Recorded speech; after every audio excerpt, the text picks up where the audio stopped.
ब्रह्मा जी की आयु अपने आयुमान से 100 वर्ष की आयु है, उसका नाम है पर।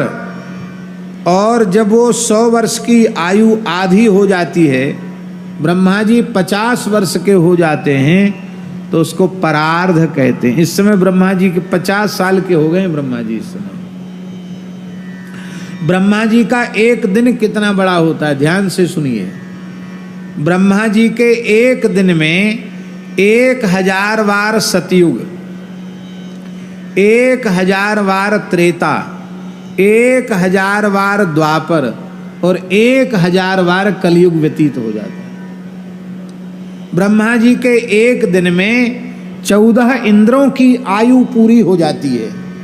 14 बार सूर्य चंद्र बदल जाते हैं, 14 बार सप्तर्षि बदल जाते हैं। सब कुछ, सारा मंत्रिमंडल, सारी ब्रह्मांड की व्यवस्था 14 बार बदल जाती है। इतना बड़ा ब्रह्मा जी का एक दिन होता है। इसी हिसाब से ब्रह्मा जी की रात्रि होती है और इसी हिसाब से ब्रह्मा जी का दिन रात होता है। ब्रह्मा जी का एक दिन जब पूरा हो जाता है तो प्रलय होता है, और जब ब्रह्मा जी की अपने आयु के प्रमाण से 100 वर्ष की आयु पूरी हो जाती है तब महाप्रलय होता है, आत्यंतिक प्रलय होता है। ये प्रलय और महाप्रलय की व्यवस्था है।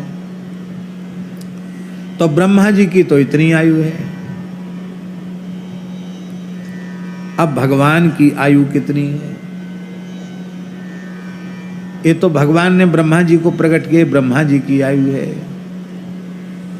भगवान की सृष्टि में एक से बढ़ के एक है। एक महात्मा का नाम सुना है आप लोगों ने, महर्षि लोमस। क्या नाम है उनका?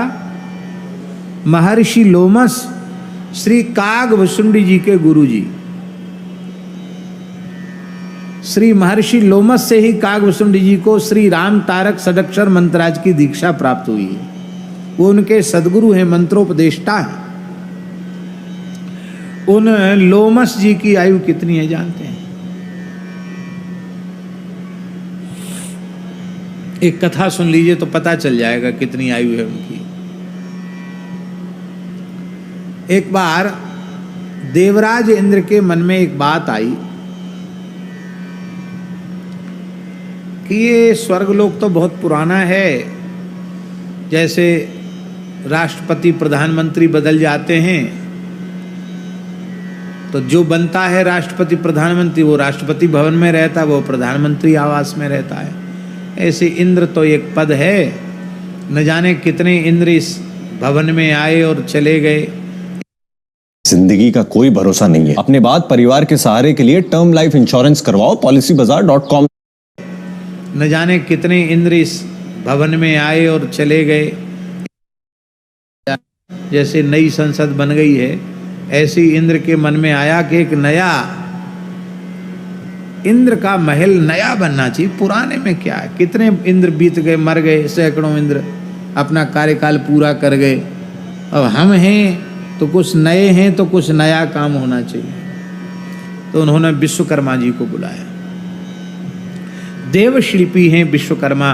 विश्वकर्मा जी से कहा कि देखो ये सब पुराना हो गया, ये सब तोड़ो, नया बनाओ महल। ऐसा बनना चाहिए, वैसा बनना चाहिए। अब वो पूरी बुद्धि इंद्र ने भवन निर्माण में ही लगा दी। नहीं नहीं, ये बेल बूटा ऐसा नहीं, इसको तो तोड़ो, ऐसे बनाओ, ऐसे नहीं ऐसे बनाओ। बहुत लंबा समय देव शिल्पी विश्वकर्मा जी को बनाते हुए बीत गया।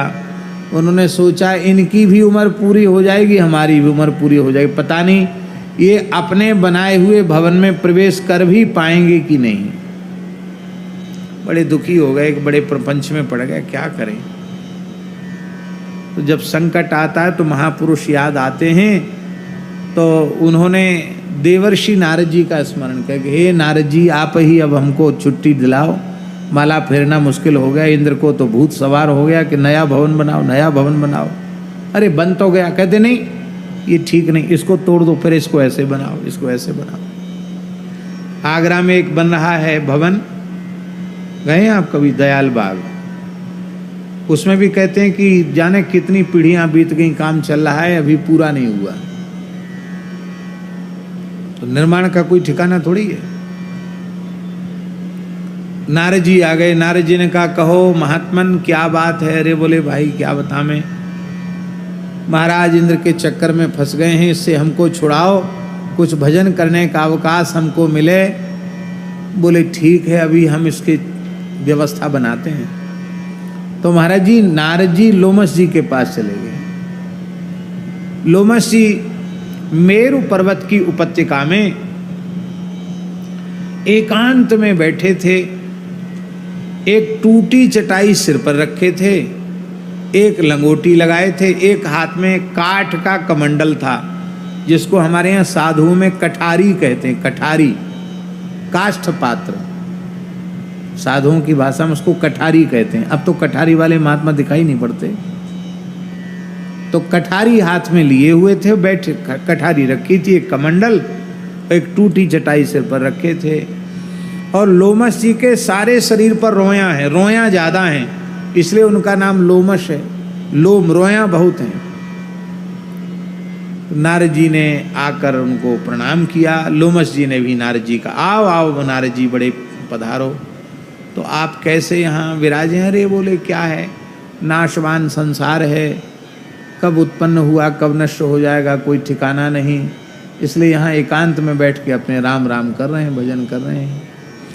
तो आपने ये टूटी चटाई का टुकड़ा अपने सिर पर क्यों रख रखा है?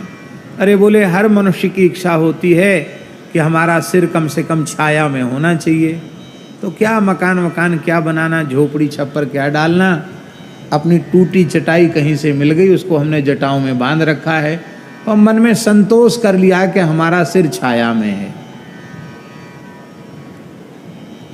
छोटी सी आयु के लिए क्या ये मकान बनाने के चक्कर में पड़ना, मठ मंदिर आश्रम क्यों बनाना। और ये कमंडल है, इसी से हमारा पानी का जल का व्यवहार इससे हो जाता है। और कौपीन है ही है, बस लंगोटी कमंडल है। द्वै कौपीन गुदरी करवा, बिहारी दास को इतने में सरवा।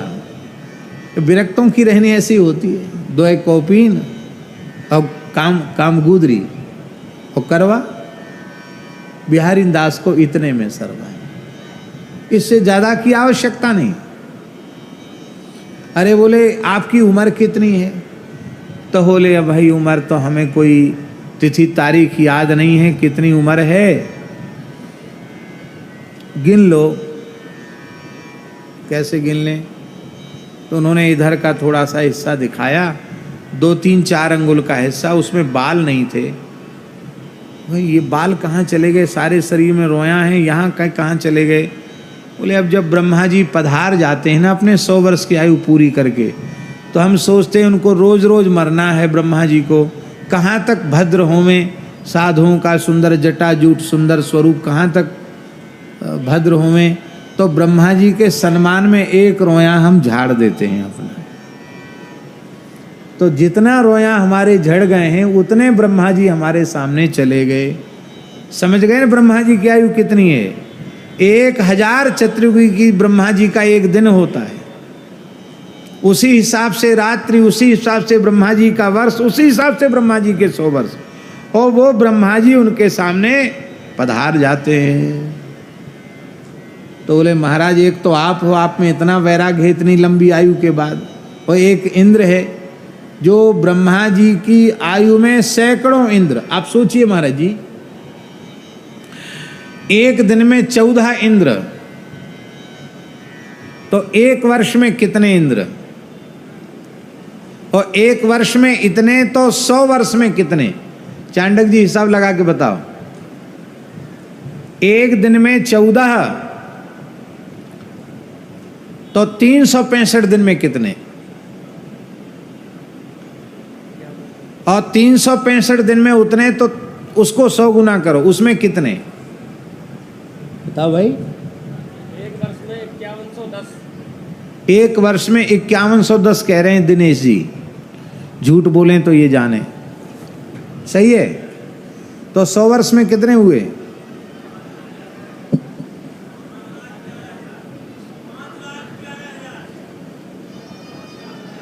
5,11,000 लो, 5,11,000 इंद्र ब्रह्मा जी की आयु में उत्पन्न होकर नष्ट हो जाते। 5,11,000 इंद्र, आप सोच लो।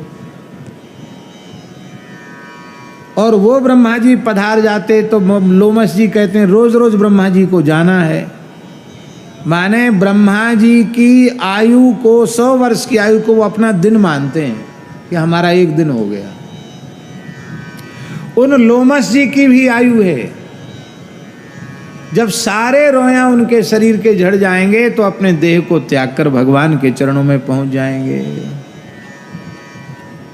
और भगवान की आयु कितनी है? बोले भगवान जब अपने पलक गिराते हैं, नृसिंह भगवान अपने पलक गिराते हैं, राम जी श्री कृष्ण भगवान अपने पलक गिराते हैं, तो उनके पलक गिराने में जितना समय लगता है उसके आधे निमिषार्ध में करोड़ों करोड़ों असंख्यों संख्यों लोमसों की, ब्रह्माओं की आयु पूर्ण हो जाती है। इसका मतलब है भगवान की आयु का कोई ठिकाना नहीं है, अनंत है। इसलिए भगवान को कालात्मक परमेश्वर राम, वो कालात्मा है भगवान। काल कलयतामहम, काल साक्षात भगवान है। भगवान को काल में बांधा नहीं जा सकता, इसलिए भगवान को कालातीत कहा जाता है। कालातीत, जिसको काल में न बांधा जा सके। नारद जी बोले महाराज आप थोड़ा इंद्र को उपदेश दे दो। लोमस जी बोले चलो। तो इंद्र के दरबार में नारद जी तो पहले से जाके बैठ गए, लोमस जी पहुंच गए, कमंडल लिए हुए, टूटी चटाई सिर पर रखे हुए पहुंच गए वहां। महान अग्नि के समान तेजस्वी जलते हुए ऋषि को देख करके सब उठ के खड़े हो गए। इंद्र भी उठ के खड़े हो, आओ महात्मन पधारो, आपका परिचय। देवराज लोग मुझे लोमस कहते। ओह, आप महर्षि लोमस हैं? तो भगवान आपकी यह विचित्र वेशभूषा, आपके शरीर पर कोई वस्त्र नहीं है। अरे बोले कपड़े की क्या जरूरत है, लज्जा निवारण के 4 अंगुल की लंगोटी बहुत है, लंगोटी बहुत है, उससे काम चल जाता है। इंद्र का कहना था कोई कपड़े की जरूरत हो तो हम दे दें आपको। नहीं नहीं नहीं, आवश्यकता नहीं, 4 अंगुल की लंगोटी से ही काम चल जाता है। और निर्वाह के लिए जलपात्र है। तो ये सिर पे आपने टूटी चटाई क्यों रख रखी है? अरे बोले हर मनुष्य की इच्छा होती कि हमारे रहने के लिए कुछ छायादार जगह होनी चाहिए, तो हमने संतोष कर लिया कि हमारे सिर पर छाया है। थोड़ी सी आयु के लिए, थोड़े से जीवन के लिए क्या मकान बनाना, क्या भवन बनाना? इंद्र ने कहा महाराज थोड़ी सी आयु, हम देवराज हैं, आपको वरदान देकर आपकी उम्र बढ़ा देंगे, आपकी आयु बढ़ा सकते हैं हम। आपकी आयु कितनी है? अरे बोले तुम क्या हमारी आयु बढ़ाओगे, हमारी जितनी है उसी में हम परेशान हैं, हमको उतनी भी। कितनी आयु है आपकी? बोले अब हमें गिनती पता नहीं है, इतनी जगह के रोया हमारे नहीं है, समझ लो इतने ब्रह्मा चले गए हमारे सामने। सोई इंद्र बोले विश्वकर्मा जी आप हाथ में माला ले, अब जो बन गया उसी में हम निवास करेंगे, नया भवन हमको नहीं बनाना। बोलो वृंदावन बिहारी जय हो। एक बार लोमस जी भी अपनी आयु से परेशान हो गए। लोमस जी बोले भगवान से कि आपने हमको इतनी आयु क्यों दे दी? कितने प्रलय हमारे सामने, महाप्रलय मेरे सामने हो गए, और महाराज ये सब कुछ हरा भरा देखना, फिर सब विलीन होते हुए देखना, विचित्र बात है। और ऐसा कुछ करो कि हमारी उम्र अब जल्दी पूरी हो जाए। भगवान बोले कि देखो तुम्हारी आयु की वृद्धि का कारण ये है कि तुम सदा ब्राह्मण का आदर करते हो, ब्राह्मण का पूजन करते हो, और सदा जल का आदर करते हो। जल साक्षात नारायण का स्वरूप है। जो जल का आदर करता है और जो ब्राह्मण का आदर करता है, जो गाय का आदर करता है, उसकी कभी आयु कम नहीं होती है। तुम गाय को बहुत आदर देते हो, ब्राह्मण को बहुत आदर देते हो, और जल को बहुत आदर देते हो, इसलिए तुम्हारी आयु निरंतर बढ़ती चली जा रही है। जिस दिन इसका तिरस्कार करने लग जाओगे तो तुम्हारी आयु कम हो जाएगी।